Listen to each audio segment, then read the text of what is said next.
I'm Mary Rose Henry. I am at Palmerston College. We're actually one college but two campuses, and I help maintain the property maintenance, finance and administration and the student support team. We get a fixed amount for our property maintenance side of things, and then we get a sort of variable amount to help with the students. So we have to actually allocate the fixed amount out to all the different services, your phones, your electricity, your power.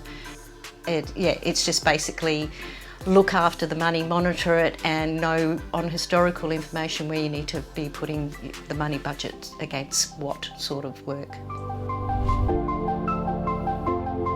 There was a certain amount of money that was allocated to the Department of Education for solar panels to be installed on various schools within Darwin region. Our college was really lucky to be on the first round to get the solar panels installed. It worked out really well. The government actually have covered everything with the installation. We realise now that we are getting savings of around $3,000 a month, and that will equate to around $40,000 a year.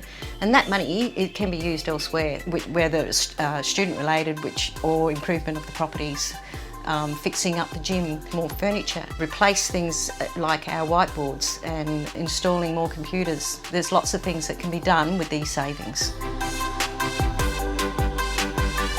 What I'm looking forward to is to see what our savings are at the end of this year, which will help me plan for future years. And that money that we are saving, I can now put against something else. So with the savings on this solar, I can use the money far better in areas for our students.